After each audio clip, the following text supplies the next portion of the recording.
Shalom. Shalom. Ada sukacita? Baik, kepada Tuhan saya bersyukur atas kasih setianya yang masih terus nyata dalam diri saya. Penyertaannya yang sempurna memungkinkan saya bisa ada di tengah jemaat Tuhan GBI Efrata pada sore hari ini. Puji Tuhan. Setelah 2,5 tahun lebih, 2,5 tahun, 2,5 bulan lamanya kita tidak berjumpa ya. Karena bukan saya ingat, memang kenyataannya begitu. Tanggal 26 Juni ketika cucu kami yang ketiga di tempat ini, kalau hitung dengan Surabaya cucu ke-6 gitu ya. Nah, lahir jam 8:30 pagi kalau tidak salah, jam 1 siang saya sudah ke bandara.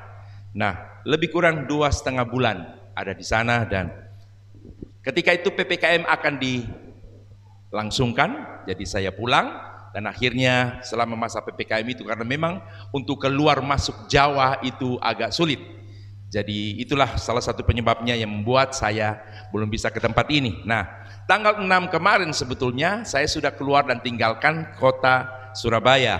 Tetapi tidak langsung ke Luwuk, harus pergi ke Gorontalo dulu. Mau ngabinte biluhuta, makan binte biluhuta, kemudian nasi kuning pakai kuah. Itu unik-unik punya ya, nasi kuning kok pakai supnya begitu. Orang aneh, tapi kalau nanti dia ke sana dia makan, dia akan cari terus. Kami masuk beberapa tempat makan nasi kuning. Cihali tanya sama Ibu Gembala, kalau Cisel suka yang mana? Cisel bilang yang pakai kuah. Nah gitu ya. Jadi kayaknya nasi kuning yang ada di mana? Di Luwuk ini hanya satu jadi saingan. Saya tidak mau sebut siapa pembuatnya. Jadi pokoknya enak lah begitu ya. Nah, sehubungan dengan itu, kebetulan di depan saya, tadi saya di situ, saya melihat kedua mempelai ada. Wah, luar biasa. Selamat sekali lagi. Walaupun orang so pergi di sana, so selamat di sana, tapi selamat di sini. Dan saya motivasi, Edo tahun depan Jo. Ya. Nanti orang pergi lagi, rame-rame, puji Tuhan. Edo bilang, kalau kita om lain 2-3 bulan kalau so cocok langsung kawin. Itu informasinya.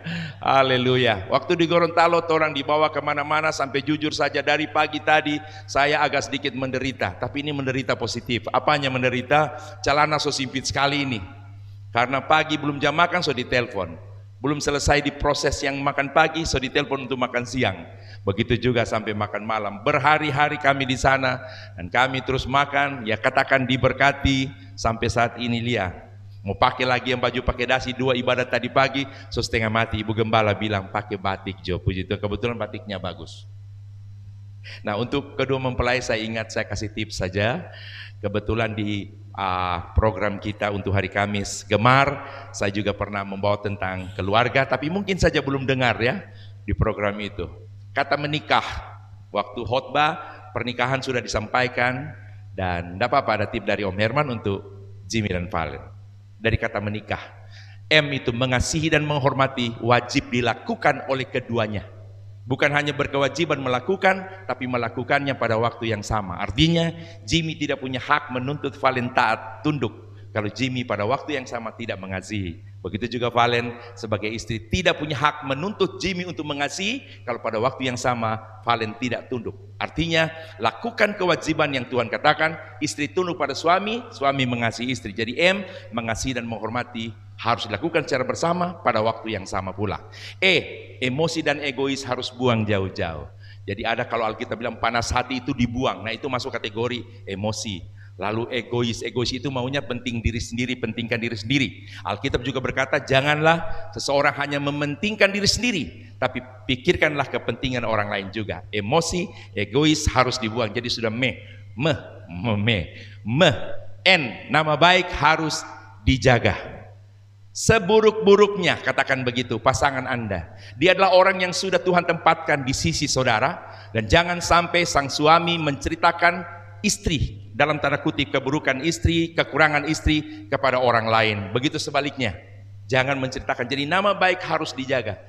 Om Herman katakan takutnya begini, so terlanjur orang bilang pak orang, tiba-tiba Tuhan jamah yang orang bilang jahat itu, kok dia berubah jadi bagus. Giliran bajalan baku ganding, tetangga bilang, dia baru bilang pak kita 2 hari lalu, sandiwara itu. Nah, jadi nama baik harus dijaga ya. Jangan pakai bilang begini, sebetulnya kita nggak cinta pada dia. Oh, tidak ada cerita itu. Sudah diberkati dan puji Tuhan, jadi nama baik harus dijaga. Apalagi? Ingatan masa lalu buang jauh-jauh. Kalau punya masa lalu, Jimmy tidak usah cerita sama Valen. Valen juga punya masa lalu, tidak usah cerita. Walaupun saya katakan ada suami yang tidak apa-apa kalau DP istri cerita masa lalu. Ada istri yang tidak apa-apa kalau suami cerita masa lalu. Tapi itu tidak ada gunanya, lebih baik dibuang saja ingatan masa lalu. Bisa bilang amin? Kemudian apa lagi? Keuangan harus diatur secara bersama. Dan keuangan adalah milik bersama. Pernikahan tidak hanya menyatukan tubuh, tapi uang juga disatukan. Kebetulan ada orang di Surabaya pakai begini, Mama, mana uang yang Mama pinjam sama Papa? Bayangkan suami istri, dan ini betul terjadi di kita di sana. Suami bilang, bayangkan Pak Herman, istri saya ambil uang saya tiap hari 10.000 di dompet saya, cuma tumbuh jadi 1, uang dia tetap 2. Waduh, bagaimana mungkin ada orang sudah menikah lalu uang suami itu bukan uang istri itu bukan uang suami. Jadi keuangan diatur secara bersama dan milik bersama. Apalagi? Ampuni pasangan Anda bila atau betul, ampuni pasangan Anda bila dia bersalah. Oh, ampun. Ya, artinya begini, siapa sih kita manusia ini yang terus berada di jalan yang betul, yang sempurna?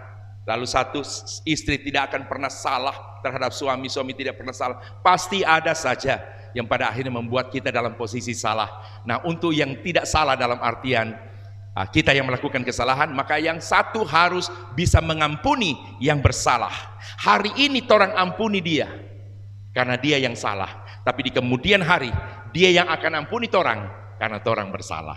Sekarang huruf terakhir apa?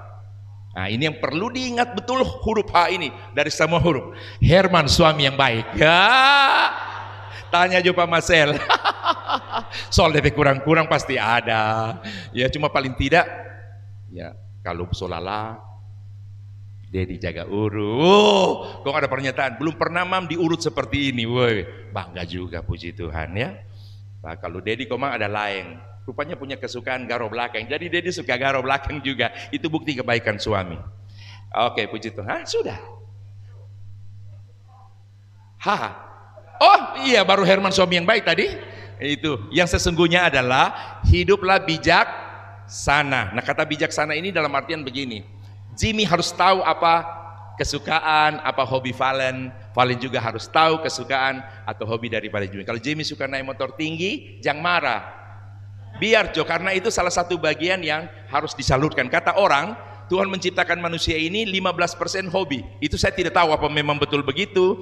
Jadi kalau ada hobi-hobi, hobi mancing, kasih biar. Cuma jangan Komang, mentang-mentang dikasih jalan lalu tanya, berapa hari Bapak pancing? 3 hari Om. Wah, itu so parah itu. Waktu dengan istri sedikit, tapi kalau mancing, karena di Surabaya ada. Kebetulan orang ini suka undang saya khotbah. Istrinya bilang, aduh Pak, suami saya kalau mancing sama teman-temannya 1 minggu. Nah, orang bukan pancing cuma di pinggir-pinggir pantai, naik perahu, naik kapal, pergi di tempat lain. Malah ada satu jemaat yang belum lama gabung di tempat kami juga, dia punya teman pembesar-pembesar. Dorang kalau mengalir dari mana? Dari Surabaya, pergi di Ambon naik pesawat, baru sewa kapal, baru pancing. Cuma karena dengar-dengar, salah satunya di daerah pagi mana itu. Itu dia sudah datang semua itu, ya. Jadi hidup bijaksana, jadi saling memahami, mengerti satu dengan yang lain. Jangan 3 tahun kau tanya, sorry ya, kebetulan yang menikah ini Valen dan Jimmy, jadi pakai Jo Jimmy dan Valen bernama. Jangan 3 tahun kau tanya Pak Valen, Jimmy suka makan apa? Jangan jawab begini, apa aduh, Jimmy kan suka makan apa? Aduh, di Surabaya di jemaat kita dulu orang pernah bikin apa namanya itu, kayak kuis begitu. Suami istri kasih baku balik belakang, tanya apakah warna kaos kaki suamimu? Dia berpikir-pikir, ya masuk akal kalau dia tidak dapat. Tanya apa lagi? Terakhir, apakah makanan kesukaan suamimu? Ini dalam posisi anak sudah SMA. Ya, kok dia begini? Aduh, apa ya? Bahasa Jawa, apa ya? Apa ya? Aduh, apa? Orang bilang begini, ayo, 5, 4, 3, 2, 1. Begitu mau 1, kok dia bilang sambal. Iya, kalau sambal tidak masuk kategori. Semua orang suka sambal kecuali Dedi. Dedi menghindari itu. Jadi pas itu kan. Nah, sekarang kita buktikan. Valen, apa makanan kesukaan Jimmy? Apa? Mie goreng. Oh, 100. Torang balik sekarang, Jimmy, apa makanan kesukaan Valen? Sama mie goreng. Bersyukur, makanan murah. Pengeluaran tidak banyak. Aduh, di Gorontalo itu, oh nana di Pinpan, oh sung inse. Maaf, saya bahasa Indonesia agak kurang fasih. Saya fasihnya bahasa Koi itu. Ya, di Gorontalo, oh nana di Pinpan, sung inse. Apa artinya? Di Gorontalo, oh lan itu saya jalan-jalan. Di Pinpan, di pinggir pantai, sung inse, sungguh indah sekali. Makan tuna bakar, kira-kira begitu. Oh haleluya, puji Tuhan. Iya, ini karena kenapa saya begini? Karena 2,5 bulan tidak baku dapat ke siang. Jadi mesti hibur sedikit Pak Jemaat. Amin. Puji Tuhan. Tadi pagi dalam khotbah di ibadah pertama, tetap percaya di tengah ketidakpastian. Di ibadah kedua saya khotbah dengan tema hidup melangkah dalam janji Tuhan yang pasti. Malam hari ini saya buat tema yang lain lagi. Mujizat terjadi di ujung setiap persoalan. Puji Tuhan. Nah, saat ini saya akan menyampaikan satu kebenaran firman Tuhan tentang mujizat yang dialami oleh wanita yang ada di Sarfat. Tepatnya dia seorang janda dengan seorang anak perempuannya. Itu yang dicatat di dalam Alkitab. Nah, kisah janda di Sarfat yang mengalami mujizat itu bermula daripada diperintahkannya Elia maksud saya, oleh Tuhan untuk pergi ke Sarfat. Sebelumnya Elia dia berada di tepi sungai Kerit sebelum pada akhirnya Tuhan suruh Elia untuk pergi ke Sarfat, ya. Nah, ada apa Elia kok di tepi sungai Kerit? Itu ada cerita awalnya, saya tidak akan masuk ke sana. Nanti ceritanya jadi panjang lebar, ya. Jadi karena untuk beberapa waktu Alkitab katakan hujan tidak turun, maka sungai Kerit tempat di mana Elia tinggal untuk beberapa waktu menjadi kering. Nah, karena keringnya sungai Kerit itulah yang menjadi alasan untuk Tuhan memerintahkan Elia untuk pergi ke Sarfat. Nah, ketika Tuhan berkata pergilah ke Sarfat, Tuhan menyampaikan begini kepada Elia. Aku telah memerintahkan seorang janda untuk memberikan makan kepadamu. Tuhan katakan sudah memerintahkan seorang janda. Artinya kalau Tuhan suruh Elia pergi ke Sarfat, maka hidupnya dijamin oleh Tuhan melalui seorang janda yang ada di sana. Nah, atas perintah Tuhan itulah akhirnya Elia pergi ke Sarfat. Langkahlah dia ke sana.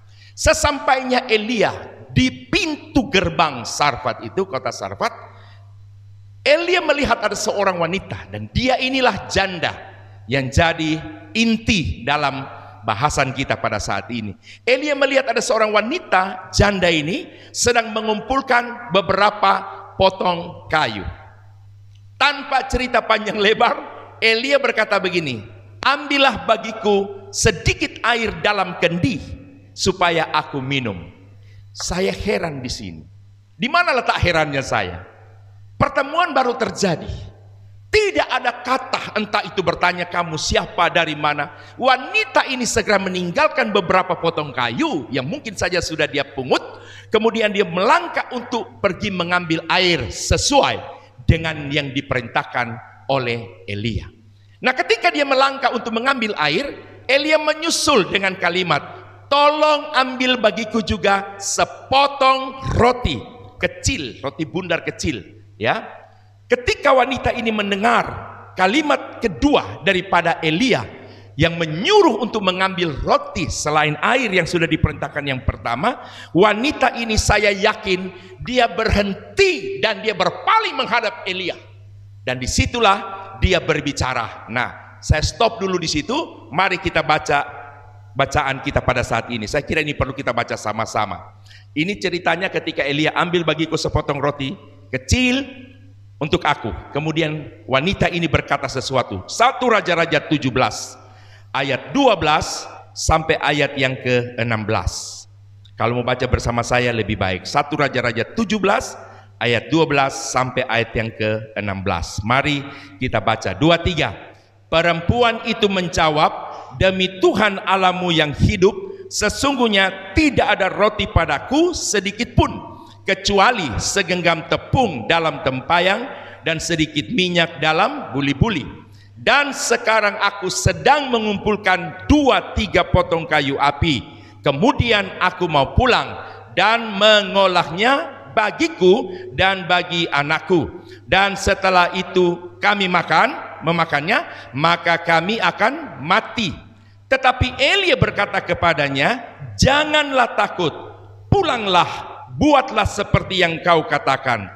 Tetapi buatlah lebih dahulu bagiku sepotong roti bundar kecil daripadanya, dan bawalah kepadaku, kemudian barulah kau buat bagimu dan bagi anakmu.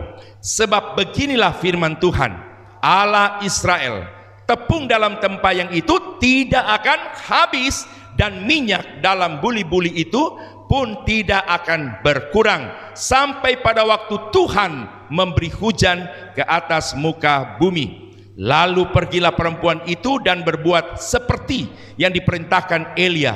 Maka perempuan itu dan dia serta anak perempuan itu mendapat makan beberapa waktu lamanya. Tepung dalam tempayang itu tidak habis, dan minyak dalam buli-buli itu tidak berkurang. Puji Tuhan. Mana? Seperti ya, terus mankan perantaraan Elia. Puji Tuhan. Jadi ketika Elia berkata, ambil bagiku sepotong roti supaya aku makan, dia berpaling dan dia menghadap Elia. Dia berkata, demi Tuhan Allahmu yang hidup, sesungguhnya aku tidak punya roti di rumah selain daripada sedikit tepung dalam tempayang dan sedikit minyak di dalam buli-buli.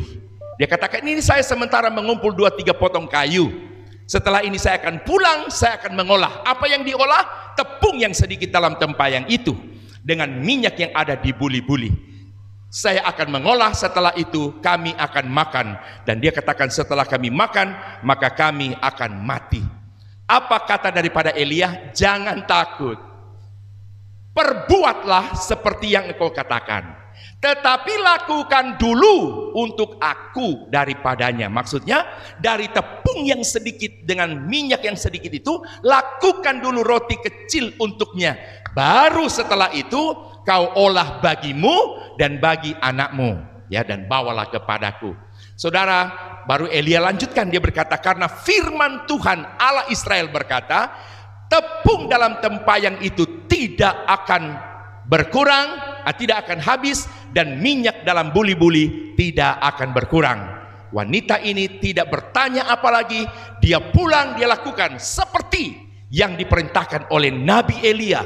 Dan akhirnya dikatakan untuk beberapa waktunya janda di Sarfat, anak perempuannya, lalu Elia, mereka mendapat makan daripadanya untuk beberapa waktu sampai Tuhan menurunkan hujan ke bumi. Bilang amin. Lalu realitanya apa? Benar dikatakan di sana bahwa tepung dalam tempayang tidak habis dan juga minyak dalam buli-buli tidak berkurang. Betapa dahsyat dan luar biasanya Allah kita. Boleh kita tepuk tangan dulu bagi dia? Allah kita yang luar biasa ini. Saudara, di dalam kisah ini kita dapat melihat bahwa persoalan yang dialami oleh janda ini bersama anaknya yang tinggal di Sarfat, persoalan ini bagi saya adalah persoalan yang sudah berada di luar batas kewajaran, sudah berada di luar kelaziman. Persoalan yang dialami oleh janda dan anak sudah tidak pada umumnya lagi. Mereka mengalami satu kondisi yang benar-benar bagi saya tidak ada solusinya lagi yang dapat mereka perbuat.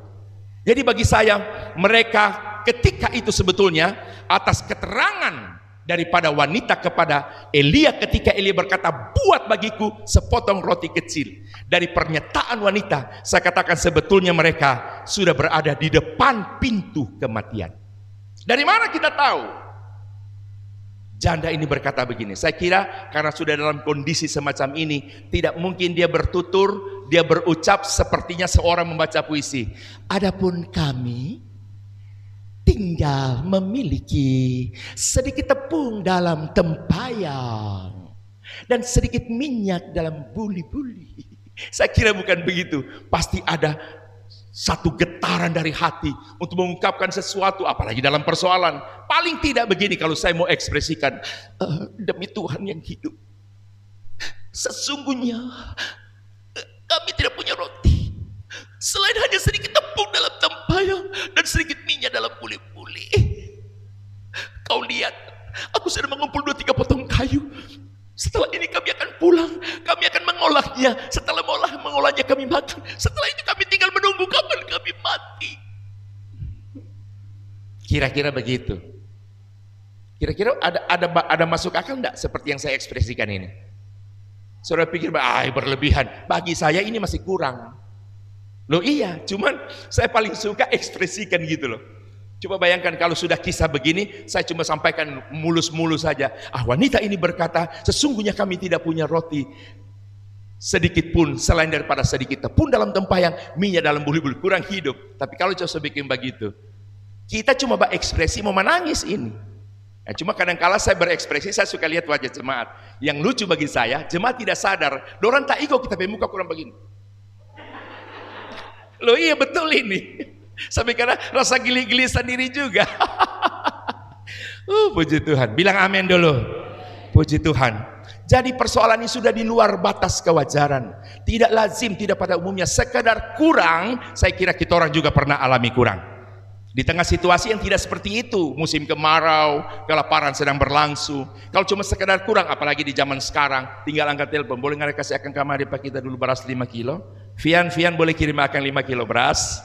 Kebetulan lihat Fian bilang dia. Ya puji Tuhan, Fian sudah dipulihkan, amin. Dari kondisi kesehatannya. Tadi dia coba cerita sedikit. 1 bulan lebih dia alami sesuatu dan akhirnya sudah dipulihkan oleh Tuhan. Boleh nggak kasih akan Pak Dedi beras 10 kilo? Ini kalau kurang. Oh ya Dedi, rabu-rabu 5-10 menit sudah datang. Itu dalam kondisi cuma orang yang kurang, orang lain nyanda. Tapi ketika itu semua mengalami, sampai-sampai saya berkata begini, bahwa ketika Tuhan suruh Elia pergi ke Sarfat, dalam analisa saya Tuhan salah sasaran sebenarnya. Kok suruh Elia pergi ke Sarfat? Ya, yang salah sasarannya adalah ketika disuruh seorang janda. Kalaupun janda, maaf ya, tidak semua janda susah. Ada janda, saya ingat satu janda, dia punya tambang batu bara. Jadi hamba Tuhan satu sekolah dengan kita di Beji Batu, lalu dia menikah dengan orang Korea. Mungkin bagaimana sampai nama dia yang dipakai untuk tambang batu bara. Dan akhirnya suaminya meninggal, itu atas nama dia. Dia kalau pergi ke satu pertemuan hamba Tuhan, uang itu ada di koper, lalu dibagi-bagi. Nah kalau janda semacam ini kan mau disuruh melayani, suruh melayani orang kasih makan akang, nyanda ada masalah. Tapi persoalannya yang Tuhan suruh janda yang cuma punya tinggal 1 kali bekal untuk dorang makan, cuma sedikit tepung dalam tempayan dan sedikit minyak di dalam buli-buli. Puji Tuhan.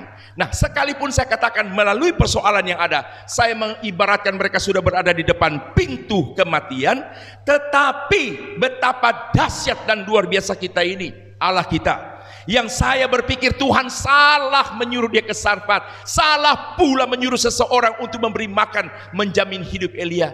Ternyata Tuhan kita, Tuhan yang dapat melakukan sesuatu yang torang yang tidak pikir. Bilang amin. Cara berpikir Allah tidak bisa terjangkau. Cara kerja Allah tidak bisa kita selami. Betapa luar biasa dan dahsyatnya Tuhan kita. Saya menyatakan bahwa mereka sudah berada di puncak persoalan. Karena ketika itu perbekalan mereka hanya untuk 1 kali makan saja.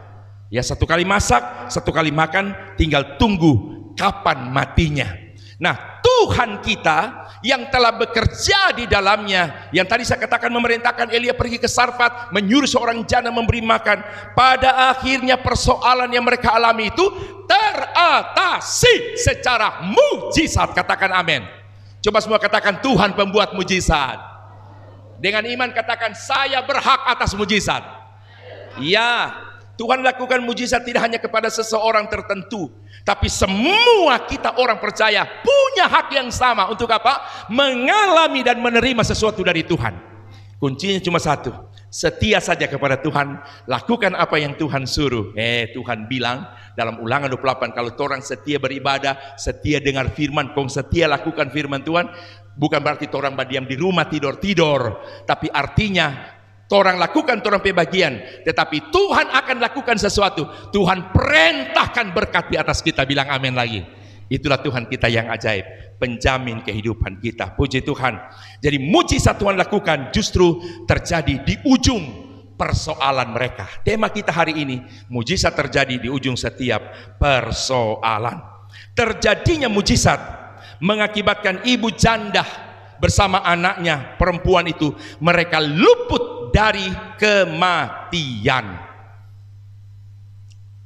Sudah dari dulu saya tahu kisah ini, dan kalau dibaca ulang-ulang, saya berkesimpulan kisah janda di Sarfat ini merupakan sebuah kisah yang sangat menarik. Untuk apa? Disimak, untuk dicerna, untuk dicermati, dan juga untuk direnungkan. Luar biasa sekali. Bayangkan sudah ada di pintu kematian, tidak jadi. Tuhan lakukan sesuatu tanpa diketahui oleh wanita dan janda ini. Elia pun tidak tahu apa gerangan, maksud dan tujuan Tuhan menyuruh Elia pergi ke sana. Tetapi itulah Tuhan kita. Terkadang orang menganggap Tuhan berupa tidur, seolah-olah Tuhan yang tidak dengar orang berdoa. Sampai tadi pagi saya bilang, kadang-kadang suka keluar kata-kata, kalimat-kalimat yang nyana bagus, giliran Tuhan dekeng baru menyesal, kurang minta-minta ampun Pak Tuhan. Coba kalau orang ada persoalan, datang Pak Tuhan. Kalau dia bapak-bapak, dia berdoa, Tuhan tolong Pak kita. Ini bapak-bapak Manado, ya, di Tondano. Kita anak Tuhan yang setia sekali di Tondano. Kurang ibadah apa yang kita yang mau iko, sedangkan kaum wanita lagi kita iko. Nah ini saking ini bapak menyatakan Pak Tuhan dia setia. Biarkah ini, kalau ini yang tadi ini so tua, biar saya sudah tua tetapi saya setia beribadah. Sampai ibadah sekolah minggu saya ikut. Tangkis jo ini. Nah, orang balas sekarang ibu-ibu, Bapak, aku telah melakukan sebuah perintahmu. Memang yang paling asik ditiru sudah wanita, ekspresif. Kalau bapak-bapak cuma sebatas tadi, tapi kalau wanita itu sampai tidak bisa bicara, asik begini. Aku sebagai anakmu. Saudara tahu, saya khotbah begini, dia di khotbah begini ini. Kadang-kadang habis khotbah dia dinonton di rumah. Habis nonton begini, cilaka. Berarti begini orang nonton pak kita. Kita pemuka jadi jelek begini, so begini kombeking lagi. Cuma memang tidak pernah rasa malu kalau sudah di khotbah begini hilang semua rasa malu. Puji sudah terimalah aku apa adanya. Tadi pagi saya cuma baku serius, saya kira intermezzo saja. Kebetulan ingat. Pernah tahu tidak ada film apa namanya Catatan Si Boy? Pernah tahu? Catatan Si Boy. Saudara tahu tidak? Bertahun-tahun tidak bisa masuk kota Manado. Hanya urusan dorang tuntut ganti DP judul film. Lama, kenapa harus diganti? Satu ketika pengurus datang di Manado, kan orang tanya, apa yang dituntut oleh Manado harus merubah? Dorang bilang, judulnya apa? Catatan Si Boy. Ini sudah berapa waktu dorang tolak. Lalu kalau mau diganti-ganti apa? Orang Manado bilang, Boy pe catatan. Kalau kita jadi produser, kita kurang pesoy dengan mak tahu apulu ya putih, mak tahu pulu. Biongo. Puji Tuhan. Cuma seperti itu. Baik. Jadi menarik untuk disimak, dicerna, apalagi direnungkan. Nah, saudara yang saya kasihi di hadapan Tuhan, sementara Tuhan menyuruh di mana Elia harus pergi ke Sarfat di waktu yang sama, musim kemarau dan kelaparan sedang berlangsung. Di satu sisi janda yang diperintahkan untuk memberi makan hanya tinggal punya sedikit tepung dalam tempayang dan minyak di dalam buli-buli. Secara akal sehat tadi saya katakan Tuhan salah memberi perintah kepada siapa dan menyuruh siapa. Ya, yang saya mau katakan kepada saudara, ternyata Tuhan memang tidak bisa diselami dalam segala apa yang Tuhan kerjakan, tidak bisa. Saya selalu berkata begini, otak kita manusia ini terlalu kecil untuk dapat memahami dan menyelami karya-karya Allah yang justru terlalu besar. Katakan amin. Dari bahasa yang diungkapkan oleh wanita, hanya tinggal sedikit tepung dalam tempayan, ini menyatakan bahwa wanita ini sebetulnya menyatakan tidak ada lagi sesuatu yang dapat kami perbuat untuk kami bisa keluar dari persoalan, untuk bisa kami terhindar dari kesulitan, untuk kami bisa terhindar dari kematian. Sebetulnya itu intinya dari apa yang dia kemukakan kepada Elia, tidak punya apa-apa lagi. Nah, dari situ orang bisa mengerti ternyata memang persoalan wanita ini begitu besar. Nah, saya mau ambil dari sana, berkaca, bercermin daripada kehidupan janda yang mengalami persoalan yang sudah di luar batas kelaziman dan batas wajar itu. Saya katakan sebagai orang percaya, ada waktu-waktunya juga kita mengalami hal yang lebih kurang sama, walaupun tidak sebesar apa yang dialami oleh janda yang ada di Sarfat. Tetapi saya mau katakan, pernah kita semua pasti berada pada satu situasi tertentu di mana akal sehat kita berkata tidak bisa ada jalan keluar. Sudah kita konsultasikan kepada keluarga inti kita, mereka tidak bisa memberikan solusi. Kepada teman-teman dekat kita, mereka pun tidak bisa memberikan solusi. Kepada orang yang pernah memberikan sebuah janji untuk menolong kita, ternyata pada waktu yang sama mungkin dia juga sementara mengalami satu persoalan. Itu yang banyak kali kita alami. Tetapi kembali saya katakan, melihat apa yang Tuhan perbuat kepada janda yang ada di Sarfat, saya mau katakan Tuhan juga bisa memperlakukan hal yang sama kepada kita. Katakan amin. Pada waktu situasi sulit yang tengah kita alami, coba ketika mana kita sudah tahu cerita tentang janda yang ada di Sarfat, ambil itu, terapkan aplikasi dalam hidup, bahwa ternyata Tuhan yang telah memanggil kita, Tuhan yang berjanji untuk menjamin kehidupan kita, adalah Tuhan yang tidak pernah melupakan apa yang sudah Dia janjikan kepada kita. Sekali Allah berjanji, bukan hanya sekali Tuhan menepati. Dalam Ulangan kalau saya tidak salah, pasal berapa itu? 7 ayat 9, bahwa Tuhan berjanji kepada seseorang ketika dia setia melakukan perintah Tuhan sampai kepada beribu-ribu keturunan, Tuhan menggenapi janjinya. Bilang amin. Nah, dilakukannya sampai kepada beribu-ribu keturunan, itu tidak berarti Tuhan harus berjanji beribu kali. Tidak. Satu kali saja janji Allah Dia ungkapkan, maka beribu kali Allah genapi dalam kehidupan kita. Disitulah letak perbedaan antara janji Allah dengan janji kita. Allah satu janji beribu kali digenapi. Kalau orang 1000 janji, satu kali orang genapi. Untung-untung satu kali itu tulus. Kadang-kala satu kali dari 1000 masih ada unsur ketidaktulusan di dalamnya. Nah, saudara, jadi sekali lagi orang bisa tahu bahwa ternyata persoalan wanita ini demikian besar, dan saya katakan sudah tidak ada lagi sesuatu yang bisa dilakukan untuk mereka bisa memperpanjang masa kehidupan mereka, karena itulah situasi yang tidak ada satu akal sehat yang bisa memecahkan lagi persoalan yang tengah dihadapi. Kalau pada waktu itu ada oknum-oknum lain, lalu kita coba sharekan kepada mereka, suruh mereka tolong pikirkan kira-kira apa yang bisa kami lakukan untuk kami masih bisa hidup ke depan. Saya kira tidak. Kenapa? Karena rata-rata ketika itu orang mengalami hal yang sama. Nah, saat ini apa yang tengah kita alami? Kita masih berada pada situasi pandemi COVID-19. Tadi pagi saya katakan kita bersyukur. Kenapa? Karena situasi sekarang sudah lebih baik dari beberapa waktu yang lalu. Bilang amin. Kita bersyukur pemerintah kita terus berupaya melakukan sesuatu untuk mengurangi tingkat penularan. Ya, kalau beberapa minggu-minggu ke belakang rumah-rumah sakit penuh, oksigen habis, sampai saya katakan penolakan rumah sakit atas pasien, kemudian tidak adanya oksigen, ini menjadi fenomena daripada berlangsungnya pandemi COVID-19. Saya punya teman di Surabaya, hamba Tuhan, istrinya mengalami COVID itu. Saudara, pada satu hari dalam kondisi tertentu, sang suami membawa istrinya ke rumah sakit yang pertama, ditolak. Mereka masuk rumah sakit kedua, ditolak. Intinya Seluruh kota Surabaya, semua rumah sakit, bahkan rumah sakit yang mereka tahu tidak menerima pasien COVID pun mereka datangi.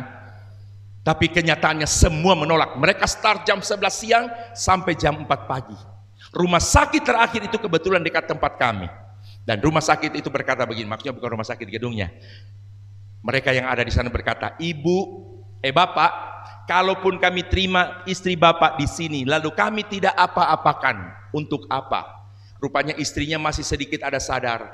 Dari rumah, sang istri berkata, tidak usah bawa. Tapi suaminya bilang, tidak, kita hanya untuk oksigen saja. Dan istrinya bilang, iya.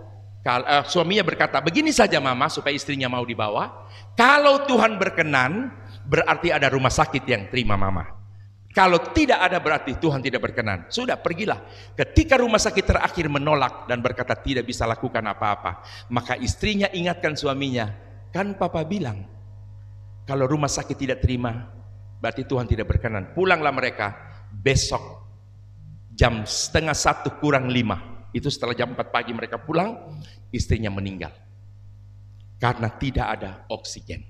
Lalu dalam waktu yang tidak lama dari itu, teman saya kebetulan dia tinggal di Australia, dan dia telepon kepada saya, dia katakan begini, Bro Herman, kakak saya tinggal di Bandung, baru saja dia katakan 9 hari yang lalu meninggal karena COVID. Oh ya, iya. Saya kira dia mau katakan apa? Sekedar meninggal karena COVID itu satu berita baik. Dia katakan apa? Bro Herman tahu? Obat yang biasa kami beli hanya dengan harga 200.000. Ketika itu berubah menjadi 4 juta. Ini situasi.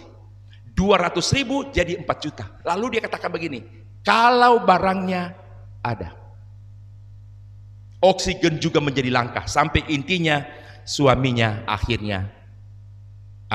saudaranya akhirnya meninggal.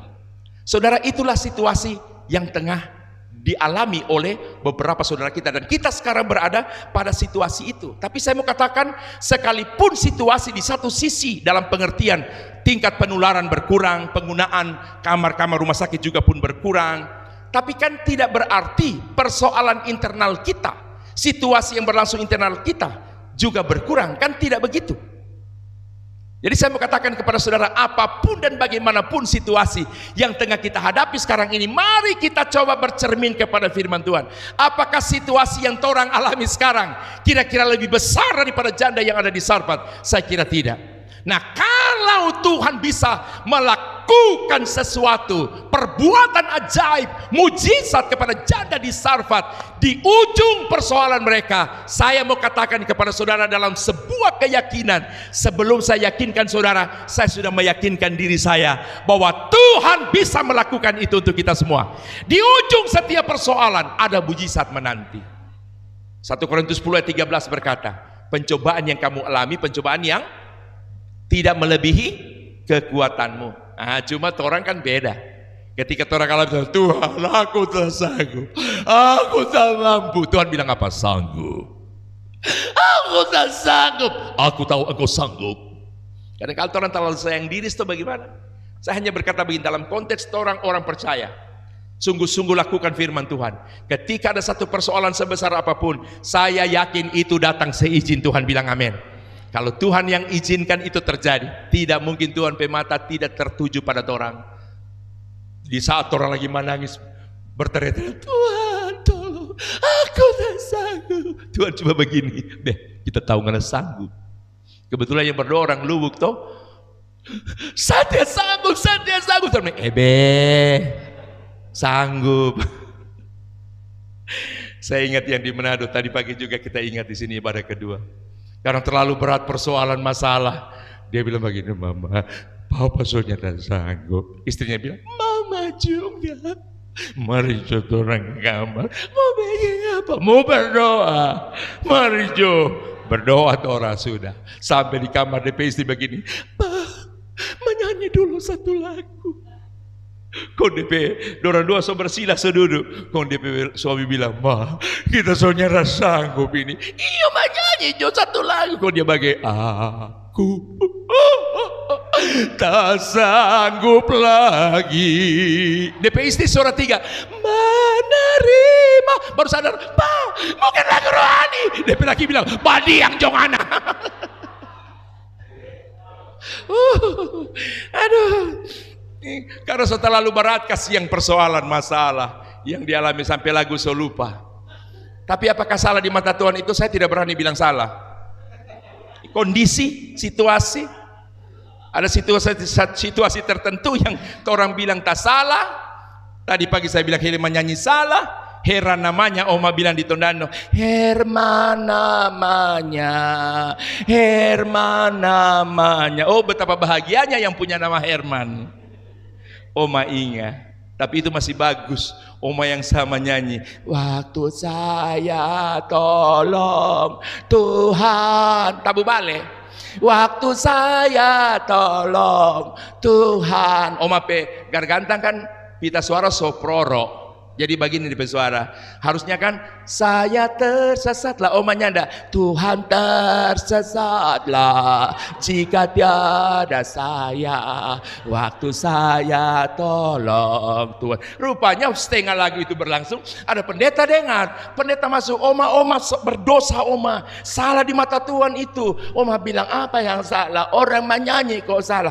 Oma menyanyi tabu bale salah. Di mana? Dari muda Oma so tahu itu lagunya. Tidak mungkin salah. Pendeta bilang, coba ulang. Waktu ulang betul. Waktu Tuhan tolong saya, sampai selesai. Saya tersesatlah jika tiada Tuhan. Waktu Tuhan tolong.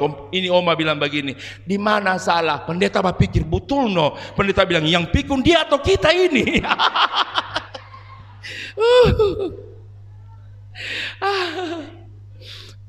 Saudara, ada beberapa hal yang saya akan sampaikan sebagai kunci daripada khotbah saya hari ini. Dari apa yang sudah saya kemukakan kepada saudara, orang bisa ambil hikmah daripadanya. Yang pertama, Yesus ada di setiap persoalan kita. Yang setuju bilang amin. Coba bilang, saya percaya Yesus pasti ada di saat saya dalam pergumulan, saya dalam persoalan. Itu yang pertama. Yang kedua, Yesus pasti menyelesaikan persoalan. Jadi bukan cuma ada kau jadi penonton di Elia. Udah berat sekali ada persoalan, Kang. Iya aku berat. Kalau kita nggak sanggup, Komang. Tuhannya ada begitu. Kehadiran Tuhan pasti ada sesuatu yang diperbuat, dan itulah mujizat. Dalam tema orang hari ini, mujizat terjadi di setiap ujung persoalan kita. Puji Tuhan, tidak ada persoalan yang tidak akan pernah berakhir. Katanya ada satu kalimat, tiada badai yang tidak pernah akhir, tiada gelombang yang tak akan pernah akhir. Semua pasti berakhir. Jadi istilahnya orang cuma tunggu saja di kaki Tuhan, sambil terus berharap kepadanya, mohon kiranya karya Tuhan terjadi. Dan saya yakin Tuhan yang orang sembah dan orang percayai adalah pribadi yang berintegritas. Apa yang dia ucapkan pasti dia lakukan. Jadi yang ketiga, persoalan kita pasti akan berakhir. Semua bilang amin lagi. Yang keempat, mujizat sedang menanti kita di ujung persoalan. Jadi ini hal yang tolong mesti pegang. Bagi Bapak Ibu yang sekarang sedang mengalami satu persoalan, peganglah firman Tuhan hari ini, bahwa di ujung persoalan sana ada Yesus yang menanti kita. Ada mujizat yang Tuhan sudah sediakan. Persoalan memang datang tanpa beritahu. Bahkan dalam kenyataannya, satu belum berakhir, yang kedua sudah datang. Kedua belum berakhir, yang ketiga pun sudah datang. Tapi mau berapapun jumlah persoalan, dengar baik-baik. Saya pernah berkata dalam sebuah khotbah, seberapa banyak persoalan, sedemikian jumlah mujizat yang orang alami. Bilang amin. Kadang-kala saya katakan akal sehat kita orang tidak bisa pecahkan apa sebetulnya rancangan dan rencana Tuhan di balik setiap persoalan yang menurut orang tidak punya persoalan, tidak punya kemampuan untuk bisa menebak dan mengira apa yang Tuhan mau lakukan. Tapi saya katakan sebetulnya beratnya dan besarnya persoalan terkadang kala menjadi momentumnya Allah. Untuk apa? Tuhan mau buktikan siapa dan bagaimana dirinya. Tuhan mau nyatakan kepada kita yang percaya bahwa Dia Allah yang kita percayai, yang kepadanya iman kita tujukan, adalah Allah yang maha kuasa, yang tidak terbatas oleh apapun. Tuhan Yesus pasti menolong dan memberkati kita semua. Ingat bahwa mujizat terjadi di ujung setiap persoalan kita. Puji Tuhan.